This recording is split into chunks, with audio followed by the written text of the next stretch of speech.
السلام علیکم ناظرین، MR نیوز ہیڈ لائنز میں ایک بار پھر آپ کو خوش آمدید۔ میں ہوں راشدہ حفیظ۔ لاہور میں خاتون سے اجتماعی زیادتی کرنے والے 2 ملزمان کو گرفتار کر لیا گیا۔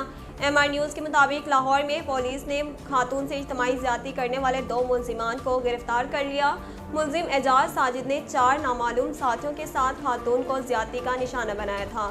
پولیس کے مطابق خاتون لاری اڈے کے لیے رکشے میں بیٹھی تو ڈرائیور اعجاز اور کزن ساجد نے گھر لے جا کر خاتون کو اجتماعی زیادتی کا نشانہ بنایا۔ ملزمان زیادتی کا نشانہ بنانے کے بعد خاتون کو سڑک پر چھوڑ کر فرار ہو گئے۔ شمالی وزیرستان میں دہشت گردوں سے فائرنگ کے تبادلے میں فوجی جوان شہید ہو گئے۔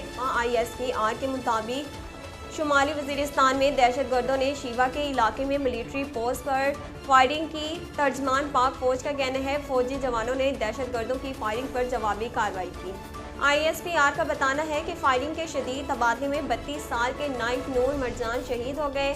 نائک نور مرجان کا تعلق کرم سے تھا۔ ترجمان پاک فوج کا کہنا ہے علاقے میں دہشت گردوں کے مکمل خاتمے کے لیے کلیئرنس آپریشن جاری ہے۔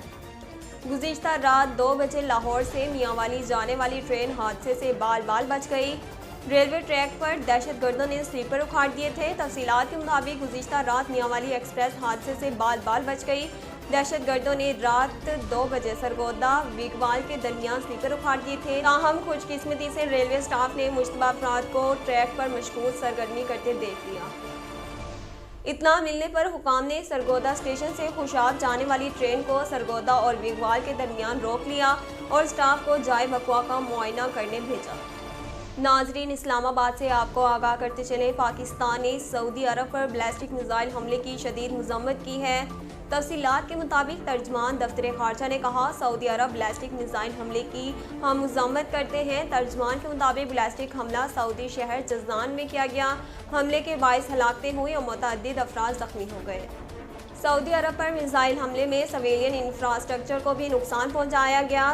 ترجمان دفتر خارجہ نے کہا کہ ایسے حملے عالمی قوانین کی خلاف ورزی ہیں، عالمی قوانین کی خلاف ورزی ہے۔ ترجمان کا کہنا تھا میزائل حملے سعودی عرب اور خطے کے امن کے لیے بھی خطرہ ہیں اور پاکستان سعودی عرب کی حمایت کرتا ہے۔ ناظرین، اب تک کے لیے اتنا ہی۔ مزید خبروں اور اپڈیٹ کے لیے دیکھتے رہیے MR نیوز۔